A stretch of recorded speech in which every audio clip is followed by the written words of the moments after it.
Hey, everybody. Welcome to episode 403 of the Running Rogue podcast. This is your host, Chris McClung, here with co-host James Dodds.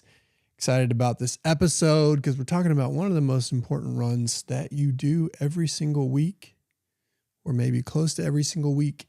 We're talking about the long run. The long run, the ever important long run, perhaps the most important run in the plan for our distance athletes. We're going to break it all down.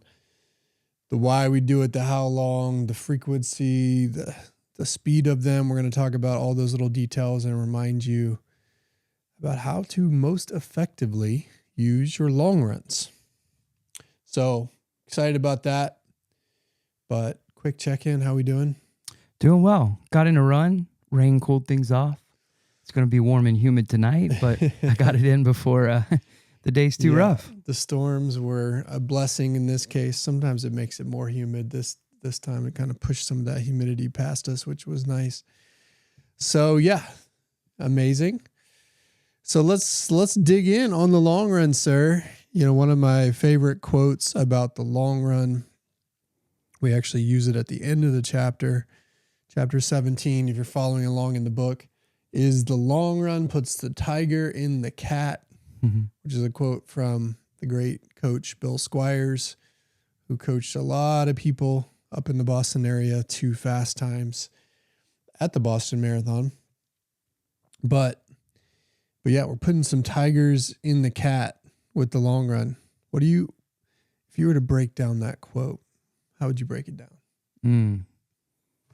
I think I would look at it through the lens of that strength, that ability to believe you know how to go get what you want. Because a tiger is a powerful cat, not just any cat, right? So he's differentiating between the common cat and I'm trying to say a word away from the word aggressive, but you take a tiger quite seriously, right? So if you want to be taken serious, if you want to be able to take your running serious, you want to take your race goals serious, you want to feel like a big, powerful cat, i.e. a tiger, not just the kitten that purrs. And the tiger is also one of the apex predators, of the world. So in that sense, it also puts that predatorial kind of instinct in you to go get what you want. Mm-hmm. So that's another way to look at it. But yeah, it makes you strong, makes you hard to beat, and makes you tough and dangerous, if you have that consistent long run. But I think the paradox of it is that the long run should not be something that you're hammering every week. And we'll talk about that as we get into it. There's a lot of nuance in terms of how to execute the long run the right way in order to get that tiger to come out. So let's dig into it. We're going to start with the why of the long run, kind of three main reasons why we do the long run. I'm sure there's others you could list, but the three most important are A, the long run helps you build aerobic capacity, just like all of those, longer or all of the putting in the miles helps do for us. It builds that aerobic capacity, that internal ability to take oxygen from the air and send it to our working muscles to make them go. And we're going to break these down each in turn. It helps us build neuromuscular resilience for those longer races so that the muscles have staying power when things get tired. And it also helps you build fueling adaptation to make you an efficient fuel burner. And in many cases, help you burn fat efficiently and to cross between that carbon fat burning threshold without bonking, and to burn a mix of those fuels in a way that's most optimal. So those are the three main reasons why we do the long run. Let's talk about those in turn. Aerobic capacity. What would you say about the long run's ability to build aerobic capacity? Well, we've I think of it in this sense, in this context, as kind of like cook times, like how long you're, quote, in the proverbial oven. And I don't want to get too lost in a metaphor, but it's just it's for the same benefits that we've talked about quite a lot in past discussions on why we run easy, etc. But obviously, it's helping the ability to take oxygen out of the air into the lungs and get it to the working muscles. And so we apply that to pace spread out across multiple runs in the week, but it's the long run specifically that we push it on the endurance end. Like we're trying to push past certain little governors and allow your body to get used to going longer and longer and longer. So that's why we put so much emphasis on it and treat it with so much respect, and why it has so much impact, because we need one of those runs per week to focus on almost maximizing time. I'm trying to stay away from words like maximize, because there has to be a build with long runs, just like there has to be a build with anything else. But yeah, I mean, it's that internal remodeling that I remind people of. And we talk about this generally with mileage in general, with that consistent volume. Long run's a big component of it. But we're remodeling our insides in a way that helps us take more oxygen in and get it to our working muscles. And what does that mean? That means bigger lung capacity or larger lungs. That means more efficient lungs in passing oxygen from those cellular membranes into the bloodstream. It means more red blood cells to carry oxygen in your bloodstream. It means those red blood cells are more efficient at passing oxygen into the working muscles. It means more blood vessels, like literally building capillary beds into your working muscles to extend the reach of the bloodstream. And then obviously more mitochondria, more efficient mitochondria when you actually get into that cellular engine. So all of that remodeling happens when you're building volume, and in particular when you're doing those long runs consistently. And then you have a bigger engine to make yourself go. To use a car analogy, which we sometimes use, that means more cylinders in the engine versus a really revved up small engine. And it all happens, not all of it, but a big portion of that happens in the long run. I think the other thing to point out here relative to building aerobic capacity is that as the runs extend, there's a non-linear benefit to those runs. So when we start to get beyond those shorter runs, those later miles of medium long runs and long runs have more aerobic capacity building benefit than the early miles, because the body gets into that mode of remodeling itself after that initial kind of warm up or entry period. And so those later miles of those longer runs are in particular, especially if you've built to them gradually, those are in particular are particularly more beneficial at building aerobic capacity than the opening miles. Mm-hmm. And so that's another key benefit of the long run, is that rich aerobic capacity building time on feet once you extend those runs. So that's aerobic capacity. Second benefit, neuromuscular resilience, basically improving the communication between the nervous system and the muscular system so that it doesn't shut it down. You know, the nervous system is on one hand, it's the communication mechanism of the body. On the other hand, it's a warning system. It's something that will keep you away from danger or signal to the systems in your body that you need to flee or attack or whatever it may be. That fight or flight mechanism is triggered by the nervous system. And one of the ways that a flight or fight mechanism manifests in running is cramping. You know, commonly people talk about getting cramps. Well, my leg cramp, I couldn't go. That is a way of the body saying no more. We're shutting you down. Mm-hmm. And as we're learning about the science of cramping, it's typically some combination of neuromuscular fatigue and electrolyte imbalance, and those things can work together to cause cramps. You know, historically, we've thought of cramping just as an electrolyte issue, and we know now that it's not really just that. It's actually a neuromuscular signal to say, hey, we're tired, things are going too far, stop. And so what we're doing when we're gradually extending the long run is basically saying, hey, nervous system, it's safe to go longer. Mm-hmm. And it's safe to go longer and sometimes harder, so that when you get into a race, you're more resilient neuromuscularly, so that the body doesn't freak out on you. Mm-hmm. So that you push away those error messages, so to speak. And so doing consistent long runs, and typically longer than you might think long runs, we'll talk about distances in a second, is going to help you build that resilience so that those things don't happen. Those haywire communications don't happen. What did I miss there? Anything? You didn't miss anything. I thought it was really good, especially from the technical standpoint. And so it just started making me think of like metaphors. And you hit on this, but it's like, we don't, those little governors, we don't want to come in and just break them. And like, that's why single session jumps are often one of the biggest risks for injury. So we're not advocating that we just come and just like completely break those governors. That's good. But like you said, we're bumping against them and we're stretching them. And I just so happened to be making pizza this weekend and using the roller, and I had some dough that didn't work well with me. And I'm thinking of your language of extending your comfort zone, like right. Expanding. And I think that's the trick here. It's like, yes, we want to push against those governors and extend them. But I was thinking of the pizza dough because every time I turn it, I was making progress, but it's like I had to keep circling around and just barely stretching out until, through the course of about 15, 20 minutes, I had the dough at the width right. that I wanted. And I just felt like that was a good metaphor for like, you get too aggressive and you rip the dough in half. Right, and right. Same with your internal governors. You get mean and aggressive and work against yourself. Well, then you just break them.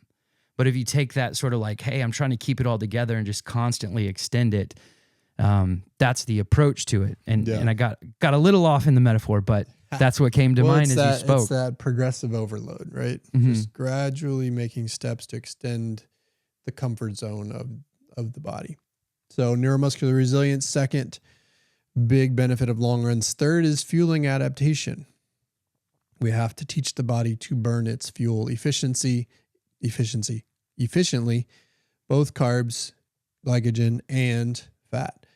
And a lot of what we're doing with especially easy long runs is building that fat adaptation component, because our fat stores typically, no matter how lean you are, will have enough fuel to carry you through a marathon.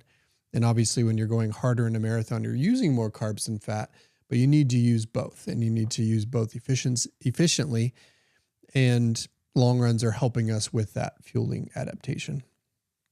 We'll talk obviously too about fueling on long runs, because as we know and as we've learned, getting in the right amount of carbs is an important part of the process for both long runs and races. But ultimately, we're learning to use the fuel in our system efficiently, and then supplementing that with fueling from the outside. Mm-hmm. So third benefit of the long run is fueling adaptation, which, by the way, also has just a general metabolic adaptation benefit outside of running too, which I don't think we often think about, is that when we're doing these long, easy runs, we're building metabolic flexibility so that when we're just hanging out working on a given day and maybe we didn't eat when we should, our body can flexibly go into fat burning mode so that you can sustain yourself during a day. And when you're efficient metabolically on the run, that also makes you efficient metabolically outside of running. So there's also a side metabolic benefit that extends beyond if you're doing these things the right way. So anyway, that's the long run. Mm-hmm. Important. Those are three important things when it comes to doing well in a full marathon, a half marathon, really any endurance sport. Is you want to have high aerobic capacity, strong neuromuscular resilience, and flexible ability to switch fuels. If you can do that, you're in a good spot. Mm-hmm. So the question then is, or the questions that follow are a series that we've got 6 questions that follow that on the mechanics and the tactics of the long run. The first being, how long? How long should my long run be? What would you say in answering that question? I know it's a broad one, so chop it down however you may. Well, there's one where it's like if someone's brand new and starting out, it's just the longest that you can go that week because we're going to start building from there.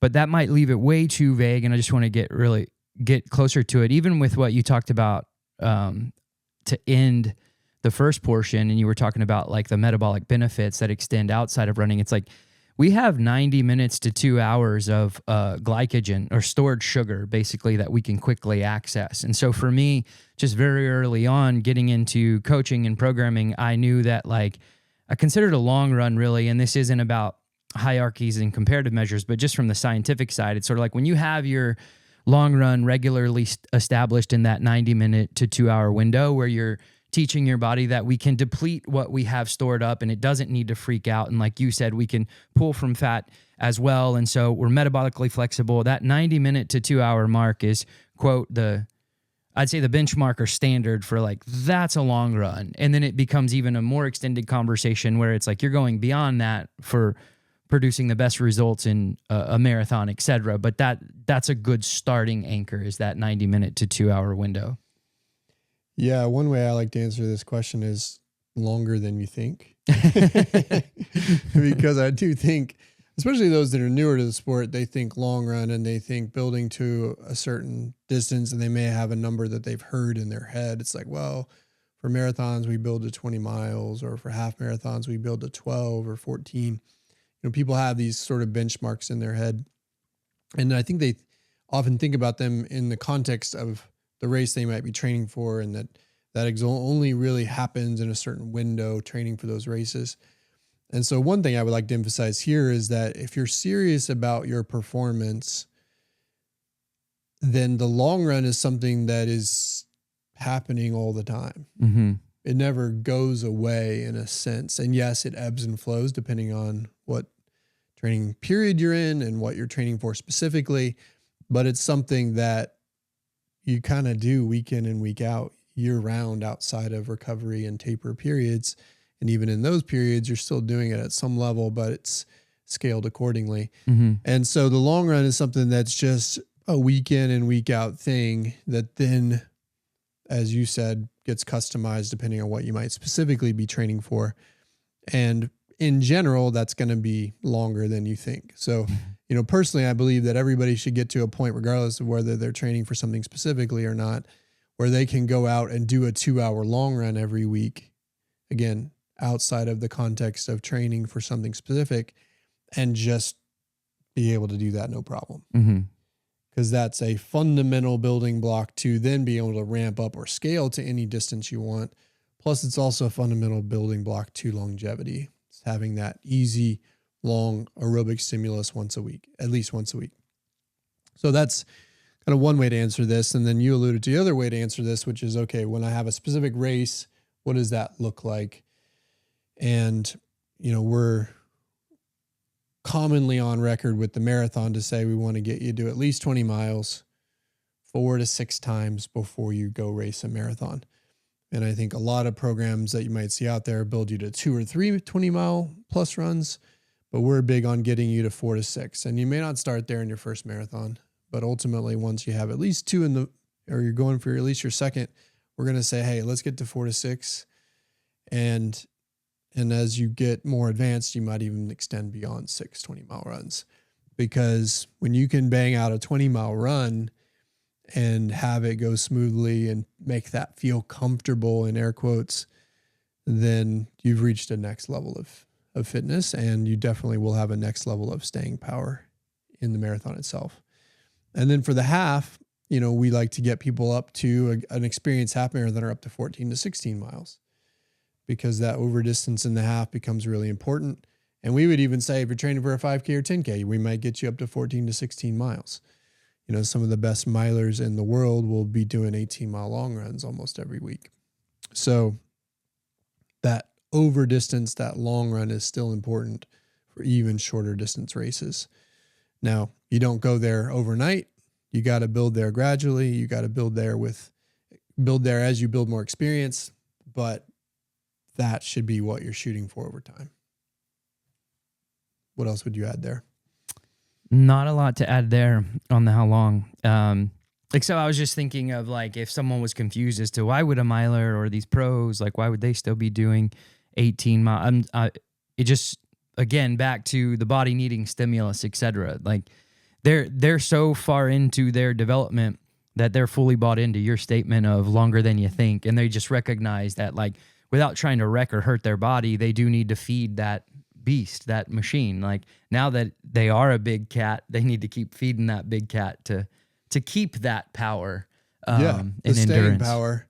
I mean, that's the thing, you know, people often talk about, you know, on the shorter races, and if they're watching an elite, they talk about elites that have kicks, quote kicks. And they think about, you know, that person who can crush the last lap of a mile or crush the last 2 laps of a 5K or finish strong in the last 1K of a 10,000. Those are fast athletes, but they're also really strong athletes. Mm-hmm. And they're building that strength from miles and from longer runs. That gives them the staying power to tap into those natural speeds late in the race when things are getting tired and it starts to ramp up. And us everyday athletes can benefit from that same concept. And one thing I think it's important to comment on here is, you know, people may be like, well, that's unreasonable. I'm not going to do a 2-hour run every week. And that's okay if you don't want to, you know, but do recognize that if you're prioritizing performance or have certain goals, that it might be a part of the equation that you need to figure out. And some people might say, well, I don't have time for that. And I would say, well, then make time. Mm-hmm. You know, I do think that if you get, or you're able to do what you prioritize, and if you want to prioritize running performance, and if you want to prioritize longevity through something like a weekly longer run, then you'll make time and you'll figure it out. Mm-hmm. And then it becomes a part of your routine. I remember early on in our marriage having a conversation with my wife, who also was a marathoner at the time. And she's like, are we going to be doing long runs every Saturday for the rest of our lives? Mm-hmm. And she wasn't saying that in, you know, like a critical way. It was more just like an out loud sort of, wait a minute, is this what we're signing up for? And that's her brain accepting. Yeah. And this is my this is my future. And the answer, and I was like, yeah, I think we are. And of course, you know, we've had ebbs and flows, and there's been seasons of life with young kids where that wasn't happening necessarily. But yeah, we just kind of accepted it. And now our life is built around that Saturday morning routine where we're doing a longer run for me and now a longer workout for her as she does more functional fitness stuff now. But anyway, but yeah, we just prioritized it to the point where when our kids were young, we wouldn't get babysitters for date nights. We would get babysitters for Saturday morning. And so we could go get our run or workout in, have breakfast together, and then go be parents. So anyway, so there's a little bit of maybe having to look yourself in the mirror and say, what matters to me, and how do I need to change my lifestyle and my routine to fit this in a sustainable way? So first question, how long? We kind of answered that. Second question is how many? How many? And, you know, I had a short answer on how long, longer than you think. I have a short answer on how many, which is every single week in some form or another, right? Every single week in some form or another. And that obviously there's caveats to that. If you're on vacation or, you know, or you're in a recovery period post-marathon, you're not necessarily doing a marathon every single week. But outside of that, outside of those exceptions, yeah, every single week. And it might ebb and flow with the ups and the down weeks, as we on our schedule have 2 up weeks and then a 3rd down week where you're still doing a long run, but it's a shorter long run. But basically you're doing it every single week.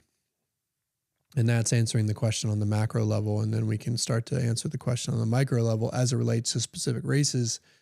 But any comments on the macro point first?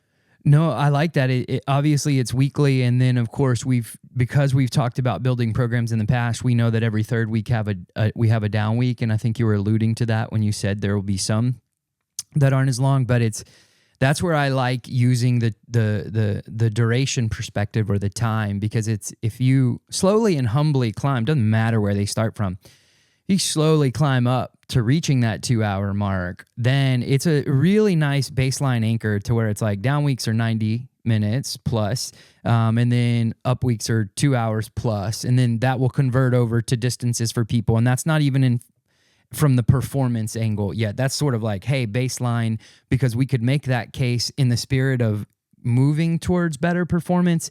And I guess this is part of our theme today because it's staying in my head, and I'm glad you brought up the tertiary benefits, like the other lifestyle benefits of having this, utilizing the long run. Because if you're even kind of drawn towards the sport and not every season that you're in it are you focused on a PR, you're still going to want a long run for these just straight up longevity and lifestyle benefits that you've kind of hinted at, while we're trying to also stay on the performance track. I mean, this is a hard one. Like, when in my worst attitude kind of days, I'm like, buddy, you can't negotiate yourself out of the idea that it would be best for me, not like I must, but like from a healthy, holistic perspective, the best me is going to need, not because I love the sport or anything like that, just plain and simple what the human body needs, that 90-minute to 2-hour regular once a week.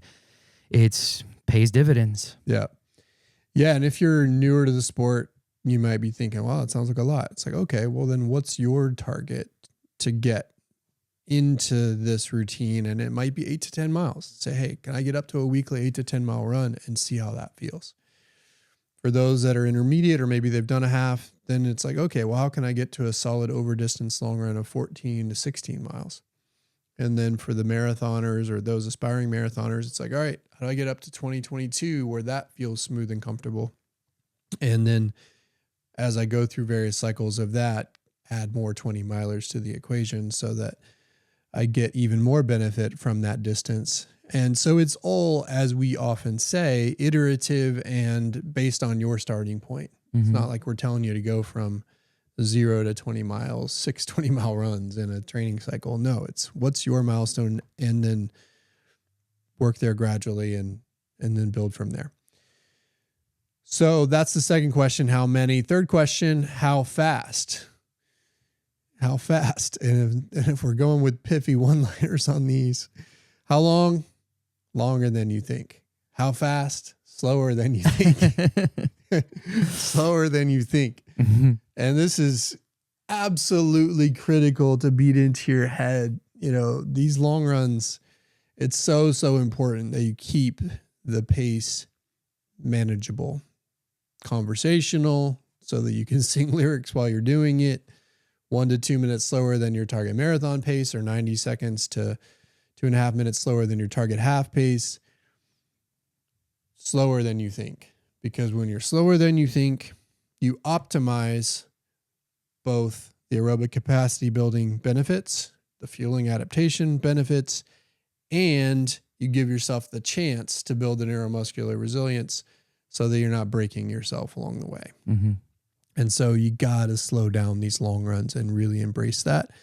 And we'll talk later about optimizing long runs and long run workouts, which is on a part of the equation as you get more experienced. But that every week, tried and true run of the mill long run is going to be nice and easy and conversational. And you should finish feeling not destroyed, but rather strong. Mm-hmm. And if you're not finishing that way, then you're going too fast. Yep. And I'll just point out that, like, I really love when people are doing their first marathon build, or they've been off for a while and basically are back in the boat of having to rebuild.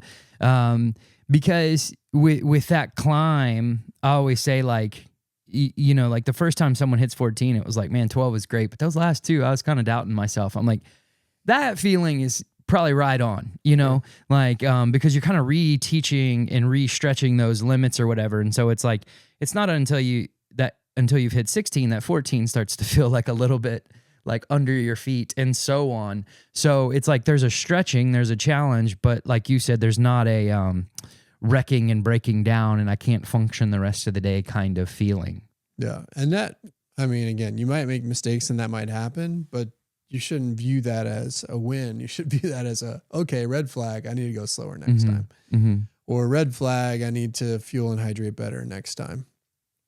And so it's just absolutely critical. And this is where, you know, I get frustrated when people talk about, well, I did my long run faster than last week, and so that must be better, right? It's like, well, no, not necessarily. And I always want people to push the boundaries on slowing down for the long run rather than push the boundaries on speeding up. And definitely don't compare yourself from week to week based on the pace of your long run. Mm-hmm. Did you get it done? Did you get it done in a conversational way?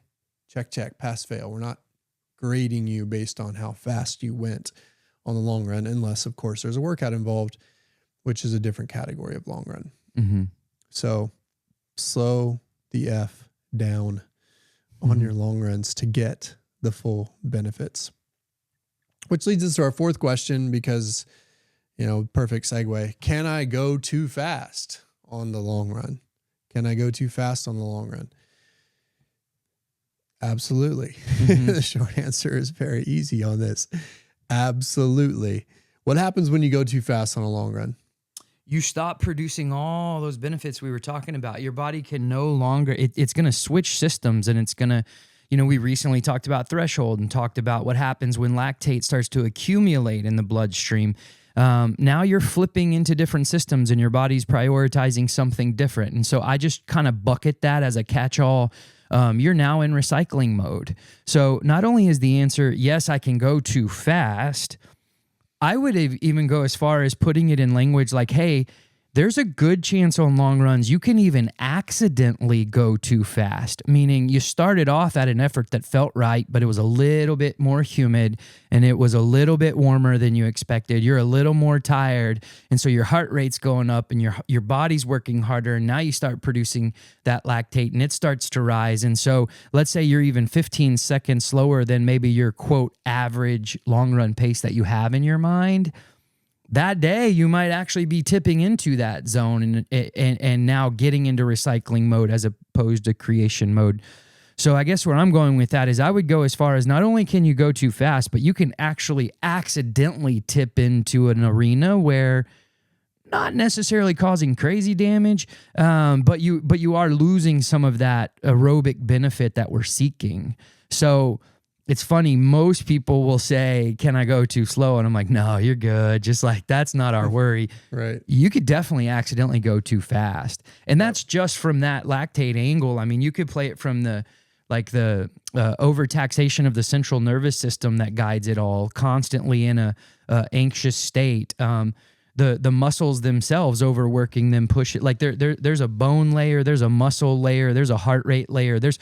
I only came at it just in that one single response from the lactate angle, but I'm like, you could pick your angle and answer the same way. You end up, in the wrong aerobic zone to build aerobic capacity the way you need. And then also you can be stressing the body too much so that you break yourself. And then therefore you can't be consistent. You can't do the next long run. You interrupt your training cycle. So it's like Icarus, you can fly too close to the sun. Mm-hmm. And if you do that on long runs, then you're short circuiting all those potential benefits. One of the things I think about in this particular question is, okay, well, what are signs that I'm going too fast? So how could somebody know that maybe they're going too fast, even if, initially, as you said, they start out and it feels conversational? There's a handful of ways. One would be finishing feeling beat up and destroyed. We already talked about that, but that's a perfect example. When you finish, you're like, oh, I'm done. I need to go sit on the couch for the rest of the day. It's like, okay, well, that's a sign that you went too fast. Another sign would be heart rate creep. If you're watching that heart rate either real time or when you look at the data later, and you might generally see a slight heart rate creep, but you don't want it to be escalating relatively quickly. And those that are going too fast will see that late in the run where that heart rate will start to exponentially increase. And that's a sign that you're going too fast. You want to see maybe a slight bit of heart rate creep, especially in warmer temperatures, but it shouldn't be out of control. Like I think about my run last week, I was in the low 130s at the start, finished in the high 130s. Like that's probably a reasonable creep for heart rate on a hot day doing 16 miles. But if you were going into the 150s at the end, red flag, that's too fast.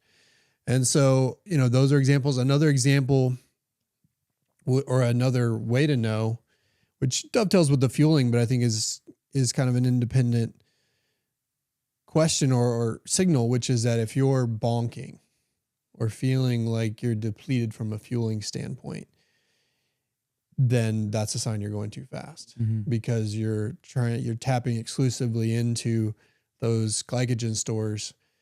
And even if you're supplementing with it beyond, if you're bonking, then that's a sign the body's not tapping into the fat stores that you need.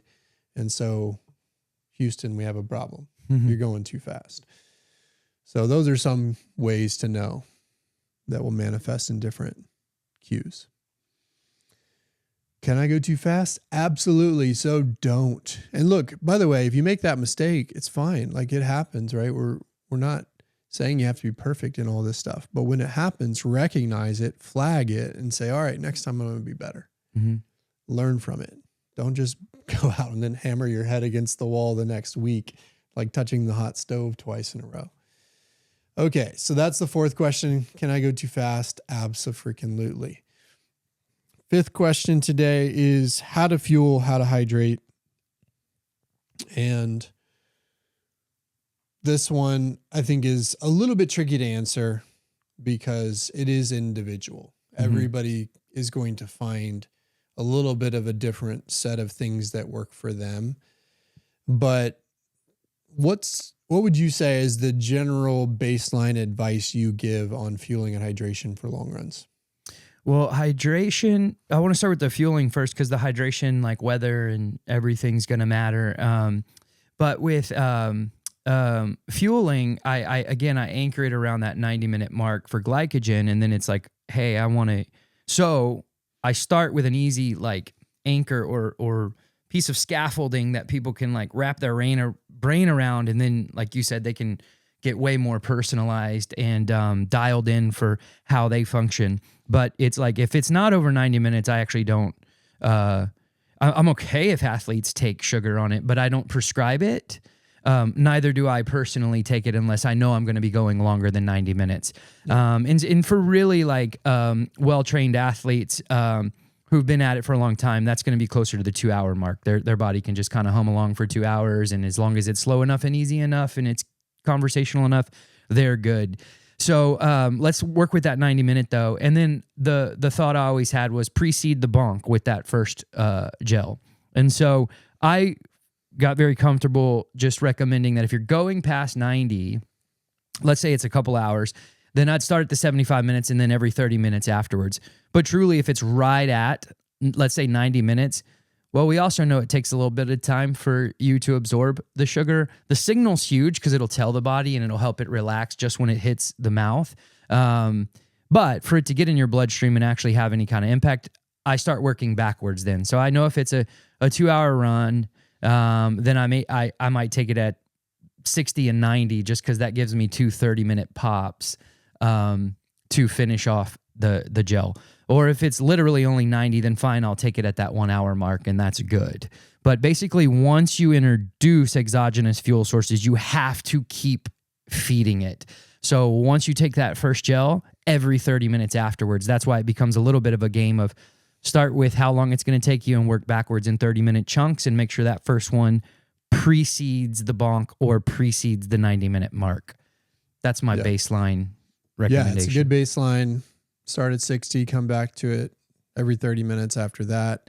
You know, we used to say 35 to 40 minutes, and for some people who are a little worried about how they're going to adapt to fueling, I still tell them to start there, come back to it every 35 to 40 minutes, and then start to decrease the interval from there so that your body can adapt to what you're taking in and not get sick or not having digestive issues along the way. But as we've learned from recent science about carbs, the more carbs you can get, the better, but you have to be able to take them in and do it without getting sick along the way. And that is something that you have to individually adapt to. So keep that in mind, but that is a good baseline starting point for anybody out there. And then of course, when you're choosing what to fuel with, you know, we like gels or chews because they're easy and they're kind of pure sugar based, but there's obviously a lot of different varieties, flavors, caffeine or no caffeine, you know, hydrogel, different forms of it with Morton and whatnot. And so then you have to just start experimenting. And one of the things that we encourage is just that you try a bunch of different things, find the flavors and the brands that work for you and roll with it from there. But every long run you're doing where you know you're fueling on race day, you should be practicing this and experimenting with it until you dial into what you need. And then you can just repeat that. From a hydration standpoint, and I think in general, if we were to give a one-liner on the fueling and hydration question, is there's basically you need more than you think. And I think that's particularly true for hydration. An average female in kind of warmer conditions will lose about 25 ounces per hour. An average male will lose about 32 ounces per hour of sweat, water through sweat. That's about, 2 pounds of body weight, if you're looking at 32 ounces. And do you have to replace all of that? No. The rule of thumb I like to use, you want to replace about 80% of that along the way, if you're doing a marathon or a half marathon. And so you're going to need to take in more than you think, which if I'm going on a hot run, that's about 25 ounces per hour that I need to take in order to stay at baseline, in addition to obviously taking in electrolytes. And so again, this is something you have to play with, but we encourage you to take in more hydration than you think. Supplement that typically with electrolytes as well, particularly if you're training in warm climates, so that you can stay balanced with all of it. We need electrolytes to absorb the water we're taking in, and so both things need to come together. But that is something that you'll have to play with as well. Mm-hmm. And hydration's become one of those, because that's in-run hydration, right? And that's obviously where the conversation is, and it's so important. But it's funny because as a coach, I've gotten to where I don't even know, like you can't really decouple general hydration from in-run hydration. So anytime I have, at least in the private setting in one-to-one, and I try to say this in group settings too as constant reminders, but with groups, we're always circling back to different topics because people are racing at different times. But with one-to-one, I always I'm like, right out of the gate, if you're in this sport, I'm like, because I would actually recommend this to family who hates running and they're never going to run.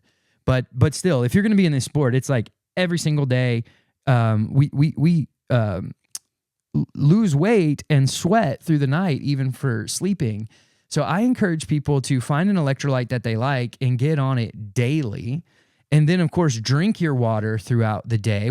I think a lot of us culturally know, like, I should drink my 8 cups of water. And that's, that may or may not be right for you. But either way, you need a lot of water throughout the day just as a human. And you have a much better chance of holding on to that water if you're taking your electrolytes. So it's like we wake up in a hole every day. And I encourage people just from like a flat baseline, like get on a morning electrolyte, stay on your hydration through the week, so that when you do go out for a potential 2 to 3 hour long run, you're not starting in a hole. You can still get in one in a single session run, but you don't want to start in one and then play a catch-up game. Yeah, and even if you're doing it well on the run, you're still ending with a deficit.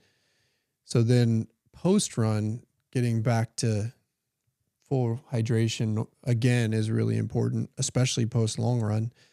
I always tell people you want to get back to peeing normally as quickly as possible after the long run, because your body needs water to rebuild itself. So it's a part of the recovery process. And if you're feeling really beat up and sluggish the day after your long runs, that might be part of the problem, is you're not rehydrating well post long run. Could also mean you're not fueling well post long run. Both of those things are going to be important. And so, yeah, but you're right. It is especially in the Texas summers, it's a 24/7 job to stay on top of it if you're running any mileage at all. But it is a personal journey, so you have to make sure you figure out what works for you individually along the way. Another note on fueling that I wanted to say outside of the long run is, you gave the formula for in-run fueling, but I also want to remind people that getting a little bit of food, taking in calories pre-long run, is also a really important step. So, I like to say 200 to 300 calories the morning of, with something that's going to be easily digestible, ideally carbs and maybe a little bit of fat. For me, it'll be a frozen waffle that I throw in the toaster and then put a little bit of butter on. The fat helps cut the carbs a little bit so you don't get that exaggerated insulin spike. But it's basically giving your body a signal that it's safe and okay. We got fuel, we got food, it's readily available before I go do a 3-hour run. Because if you're not giving it that signal that it's safe and okay, then it can create issues where it goes into kind of a flight or fight metabolic mode that can then cause metabolic dysfunction on the other side. And so a little bit of food before you start those long runs, adequate fueling throughout, refueling post with a good filling, macronutriently balanced meal after the long run, and hydrating back to kind of quote full hydration on the other side. And that is a formula for doing the best you can to feel good the next day. But you're going to find if you shortchange the fueling, the hydration, then you're going to be more sluggish the next day. And yes, the long run may have been long and hard, but were you taking care of yourself around it becomes a question. So a lot to consider there with fueling and hydration, but think about it, play with it, find the right formula that works for you. But you're probably needing to do more than you think is the summary there. And then the last question is, what about long run workouts? When can I go faster in long runs, and how does that fit into the overall equation? And this is something that's a hallmark of our training. And I think when we're talking about putting the tiger in the cat in particular, the long run workouts is a really big component of that. We like to call them race preps or simulator runs, where you're simulating your race day experience by doing targeted pace work within the long run to prepare yourself for the circumstances you might face on race day. And I think we've talked about examples of long run workouts before, but for us, for that experienced runner, we like to build people up to 2 or 3 of these per cycle, so that they're getting that opportunity to practice race pace in the context of a long run on tired legs, so that they're more ready to do it on race day. So how would you describe a long run workout to our listener? I would describe it really as anything in a long run where you're strategically adding stimulus, and therefore changing out of that glacially slow, relaxed, easy long run pace that we covered a few bullet points ago. I'd say that that's general enough to be somewhat of a catch-all for all of them. But yeah, it's when you're either adding some kind of like set of hills for a course that you're working, or just changing pace at all. It could go down as small as, I think specifically for quality workouts, we don't include closes, but for some people that might be their first introduction. And so that can kind of fall into that bucket. Closes are actually like a good way to lead up to quality workouts, but really it's progressively faster finish is what you mean there. Yeah. And then, then workouts. I mean, the tried and true, the classic versions would be just doing simple race pace work inside of a long run in smaller doses. You know, we love a good 2-mile or 3-mile marathon pace interval early in the process of introducing race pace workouts for somebody, where you just have that opportunity to practice race pace later in the long run on a little bit tired legs. And then that can escalate to more advanced versions of this as well, where you're mixing in faster paces too, to make marathon pace or half marathon pace feel more challenging. You know, our most advanced long run workouts are going to be pretty elaborate in a sense, where you are doing some race pace, but often interspersed with faster pace work to really get that feeling of that late race fatigue in your legs through some of that faster turnover work mixed in. And so this stuff can be pretty elaborate, pretty advanced, but a lot of fun and usually big confidence builders, because if you can do those long run workouts, it says, hey, I can go do this on race day. Mm-hmm.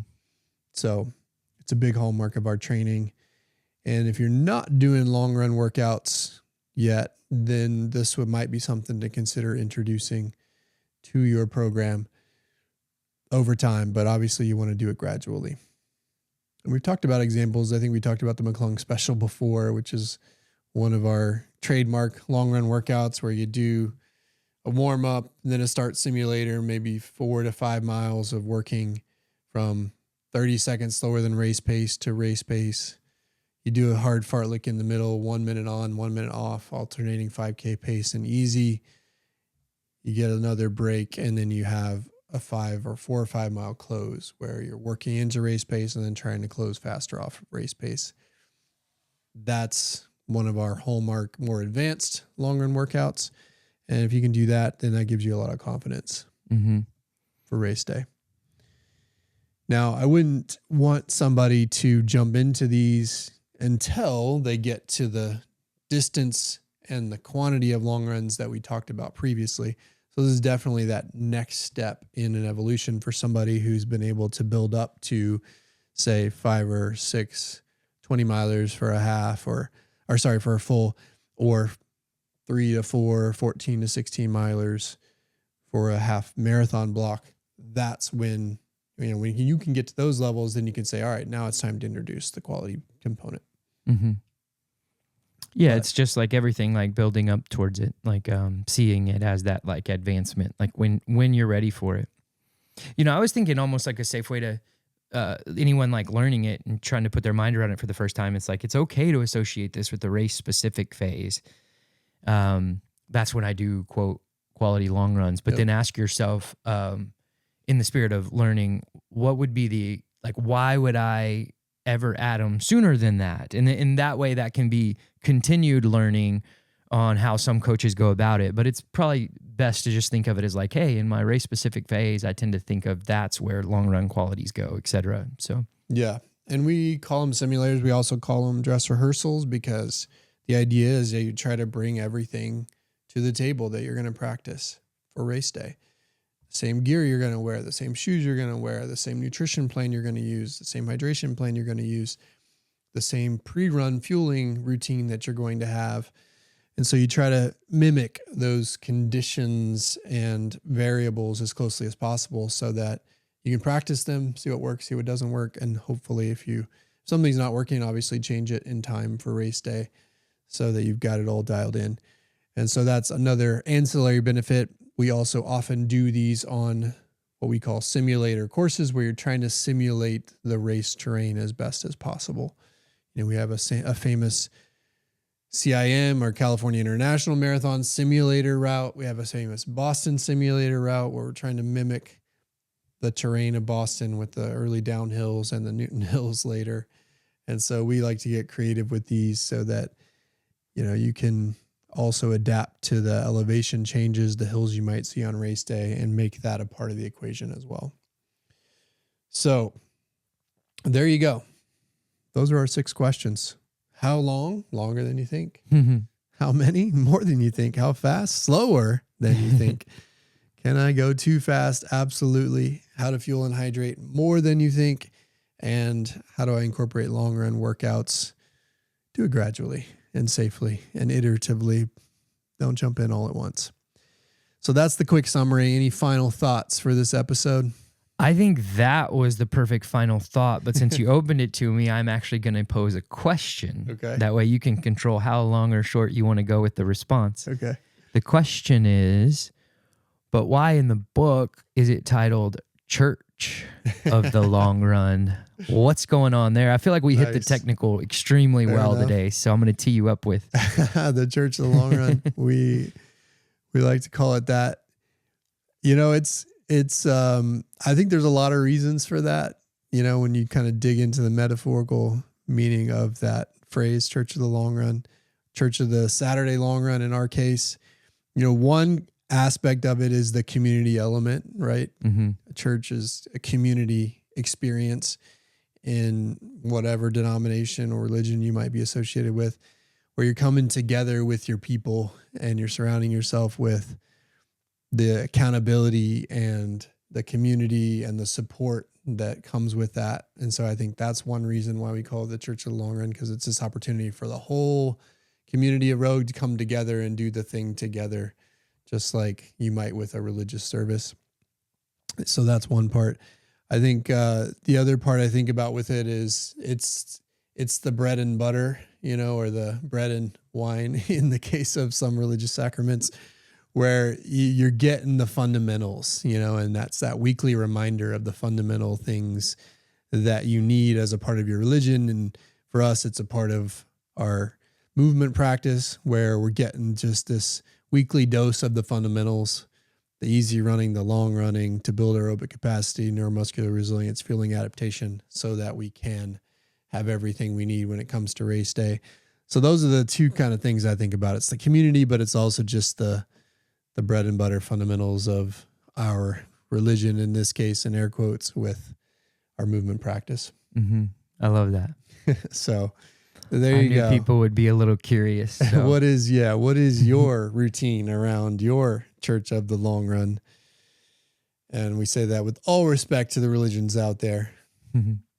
But anyway, I think that's a good place to wrap it. So we will. A couple of reminders as we wrap. One, check us out at roguerunning.com. Now is a good time to join our training programs as we start to prepare for fall races. All of our groups are open for that, both virtually and in person in Austin and Dallas. And if you're not sure navigating the site, just email us, coaching@roguerunning.com, and we can point you in the right direction to the group that's appropriate to you. Also, a reminder, on Fridays at 2 p.m. Central, every Friday we do a Q&A on our Instagram at Rogue Running, Instagram Live with James and I answering your questions. Could be about this topic, could be about your training. We always have really good questions for 30 minutes or so. So check that out if you're interested. 2 p.m. Central on Fridays on at Rogue Running. And I think that's it. So we'll wrap it there. And we'll see you guys, talk to you guys next week after you get your long runs in.